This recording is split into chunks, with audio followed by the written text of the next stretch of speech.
Welcome back in, everybody. Brady Farkas Show right here on a Thursday, WDEV, AM and FM, and WDEVradio.com. Joining us now, as he does every single Thursday at this time, Adam Kaufman, WBZ News Radio in Boston. Adam, how are you? I'm good. It's weird. I mean, you'll probably hit on this, but today, obviously, being the 1-year anniversary from the NBA shutting down and becoming the first professional sports league in North America to suspend operations. As we know, every other sport, kind of anyway, at least the NHL and soccer and baseball was changed. NFL, I guess, didn't change all that much, but this was the beginning a year ago of that 4.5 month period of no sports. So, just kind of looking back and reflecting a little bit, it's been a weird time, but the fact that we have sports to talk about, you and I right now, I'm feeling good.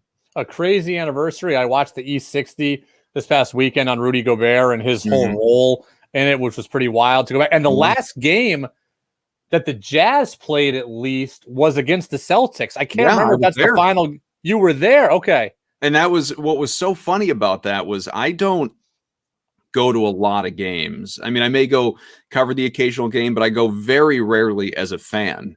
And it just so happened that I took my oldest son, and there were a couple other dads and their kids, a small group of us went, and we went for one of their birthdays, and we went to that game. And I mean, having no idea, obviously, like anybody else, what was to come.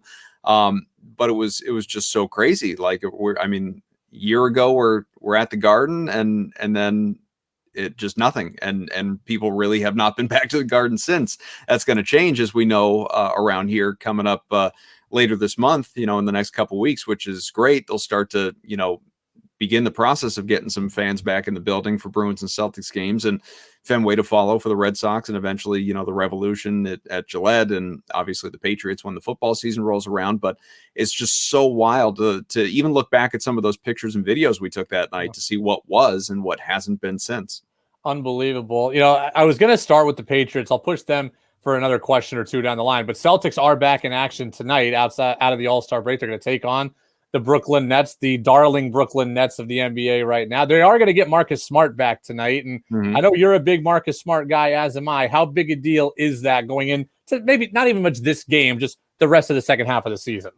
Well, I happen to think it's enormous. How big a deal is it actually? In reality, I guess we'll find out, right? It's, it depends on whether you subscribe to the belief that he is truly as impactful as a leader, as a defensive presence, as, all of the different intangibles that come along with his game, the, hashtag winning plays and all the stuff that we talk about with Marcus Smart. And yeah, occasionally he's not going to shoot so great from the field. Other games he's going to be more reined in, and he'll chip in his 8 to 12 points or whatever it is. I mean, he plays a role and he knows his role. He's not out there to, yes, he can blow up for 18 to 24 points on a given night, but more often than not, that's not who he is. He's going to average, 10 or 12.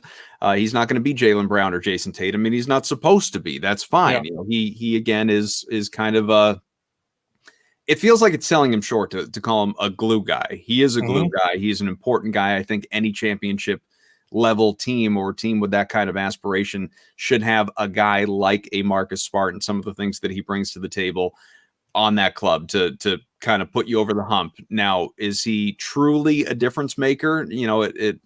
I guess we'll find out if he can be someone that really does sort of transform, or at least by virtue of leadership and other guys falling in line, it's not a lack of offense that has plagued this team in the first half of the year.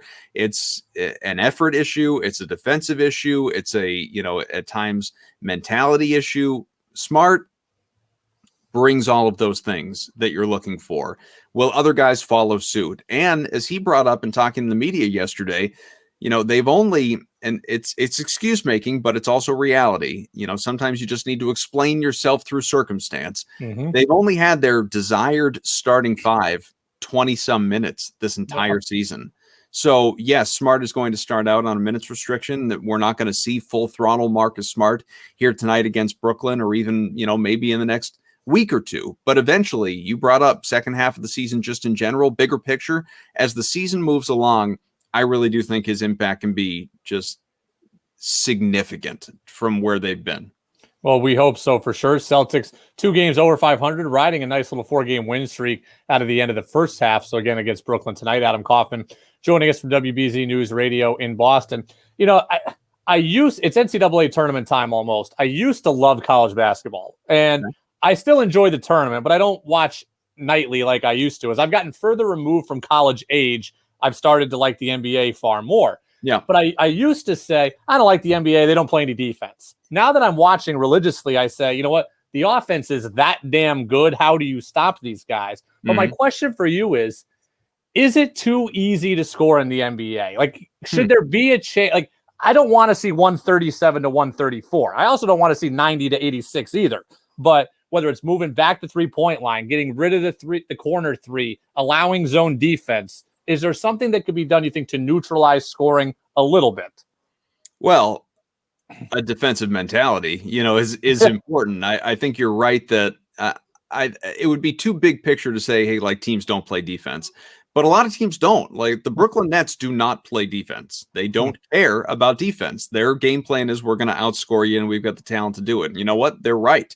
Now, how does that shape up in a playoff series? I think there's a reason that it looks this way in the regular season, and come the postseason, things tighten up a little bit and you start to see a little bit more intensity and, especially on the defensive side of the ball, and at least from the teams that are successful, because that's, you don't have to win with defense in the playoffs per se, but you do have to make it, to your point, a lot tougher on your competition. You have to get, the give a bleep meter has to be higher on that side of the ball than it is in the regular season, when a lot of these guys out there, and they would admit it, are just kind of pacing themselves, especially guys on better teams. And it's amazing to think, like, who's kind of a poster child for it, LeBron James, that a guy like LeBron can be pacing himself for another 2-month postseason run and still achieve what he does in the regular season when he's a perennial MVP candidate and puts up the absurd numbers that he does. Like, imagine if that guy was going full go every single night. But obviously you can't. If you're a player of that quality, you can't play that way. And I know it, like, the fans will get frustrated and say, well, you're making millions upon millions. I mean, tens of millions of dollars. Like, go out, bust your ass every single game. Well, you can't. From a stamina standpoint, that can't hold up over the course of an entire year. You can't play the way you play over a 2-month playoff for 82 games in a regular season. You can't do it. You can't do it, which is why load management and things like that come in. Do you think Russell Westbrook burns himself out? Because I would counter and say Russell Westbrook plays hard every single game. Russell Westbrook also doesn't go particularly far in the playoffs. Sure. Do you think he's gassed by the playoffs, or it's just his teams haven't been good enough? Little column A, little column B. I think it's definitely fair to say, that's true for some guys, and it also can lead to injuries down the line when you go just full bore, throughout obviously the early parts of the season. I mean, I don't think the answer is like move back the 3-point line. I mean, yeah, guys we saw it in the All-Star game, like, Steph and Dame and these guys taking half-court shots and just drilling them. No question, guys are more finely tuned, more talented athletes in this sport, and any sport for that matter, than they have ever been before. No doubt about it. But I don't think you wildly just change the rules to account for that either. I think that takes away from some of the purity of the game. I don't know. I find the NBA to be a very entertaining product for sure. Most people do, obviously, but yeah, you'd like to see a little bit more defense, and especially from, just to bring it back, especially a team like the Celtics. It's what Brad Stevens preaches and has since he got here, and did in his Butler days. This is, and I tweet it all the time, I would much rather see specifically these Celtics go out and win a game 90 to 85, 95 to 90, as opposed to 120, 115, because ultimately there's going to come a point where you need to actually be able to stop your competition more so than outscore them. And, that if anything does burn the Nets down the line, that's what it's going to be. These Celtics are not on the regular going to outscore you. They're just not. So their identity has to be defense and putting teams in their place and stopping them. And if they're able to do that, that is what will allow them to go on a nice sustained run. I think I saw the stat today. The Celtics have allowed 110 or more in 52% of their games this season. Surprised it's not higher. Yeah, which is unbelievable. And I think last year was like 38%, just showing you the difference year to year. Adam Kaufman with us here on the Brady Farkas Show on WDEV. Quick Patriots, 2 questions. N'Keal Harry reportedly in trade rumors. Are you a guy who wants to get rid of N'Keal Harry at any cost, or do you want to steer the course, stay the course with him and see what happens? At any cost, no. Like if a team, and obviously it was NFL Network's Mike Garafolo that had the report, the teams have been calling for the Patriots to trade him. Teams have been inquiring about his availability. If you said to me like, hey, what do you think whomever is offering the Patriots a 6th round pick for N'Keal Harry, would you do it? No, I wouldn't. That's ridiculous. The guy's still 23 and a couple years into his career and at least has shown flashes. So you don't just get any asset you can. But if you can get an actual player, and I'm not talking about a star, there are plenty of kind of mid-tier guys that realistically you could deal for and send N'Keal Harry the other way, then yeah, you're going to be tempted by that. Or if you're just talking draft compensation, if we're talking about the Patriots trading away N'Keal Harry, again, former 1st round pick for, I don't know, a 3rd and a 5th, sure, I'd do that. I would do that, and try and obviously, hit on a couple of those mid-round picks. But I'm not just totally like the whole like I'd trade him for a bag of footballs. Like I'm not just giving up on N'Keal Harry as remarkably underwhelming as he has been for sure. Would you have rather had DK Metcalf or AJ Brown or Deebo Samuel? I'm trying to think of some of the receivers. Terry McLaurin. Guys that were available in that draft that obviously the Patriots didn't take. Sure. But at the same time, I don't think you just give him away for nothing. I think you try and get something for him. The comp for him is kind of Philip Dorsett, as I did the research on this. Philip Dorsett had 2 years in Indy as a 1st round pick. He had 51 catches, which is barely more than Harry, but he had like double the yardage that Harry had. And he went straight up for Jacoby Brissett for a backup quarterback. So, I don't know if I can get a good enough deal for Harry. Like if a more productive Dorsett netted me a backup quarterback, I don't know if there's a good enough deal out there for Harry right now. Backup quarterback, future starter, though. Yeah.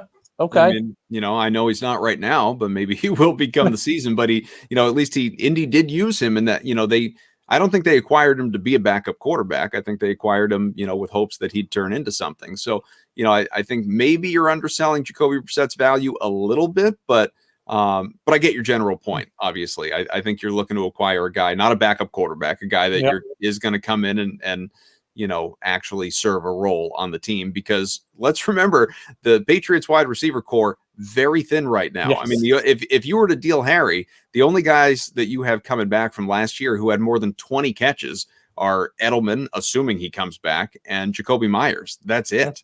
So, they got some work to do, but fortunately they got a boatload of money to do it. I was willing to go for a 3rd round pick, 3rd and a 5th. I like your idea better. Armed with that money you talk about, real quick, how do you feel about the Patriots heading into the offseason, heading into free agency, rather, in less than a week from now? Well, it's not a free agent signing, but I like the Trent Brown move, and I don't know why you wouldn't. Obviously, I think that's a good start, but that's all it is. It's a start. They still need a quarterback who hopefully isn't Cam Newton. They still obviously need wide receiver help. They need tight end help. They need help along the defensive line. I don't think they have to do anything at running back, although it does beg the question, will James White be re-signed? Obviously, if he's not, that opens up some questions there, because Damian Harris doesn't give you what White did. Sony Michel doesn't give you what White did. You need a guy who can come, I saw somebody on social media earlier today, I don't remember who it was, floating the idea of like an Andy Isabella, something like that. Well, sure, that's an intriguing trade target. So, they're like the Patriots, we need to remember here.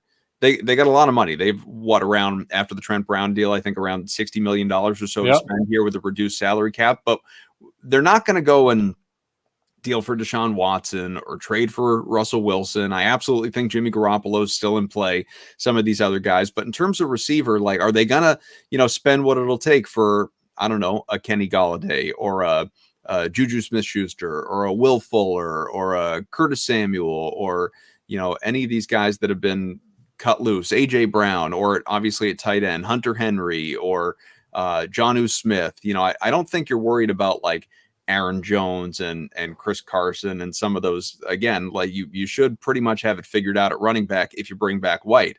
But pass catchers, I mean, they are thin. They are grossly thin. They are more thin than they have been in years. And you don't have Brady to make everything better. So you got to deal with it. And oh, by the way, again, you still got to take care of the quarterback position.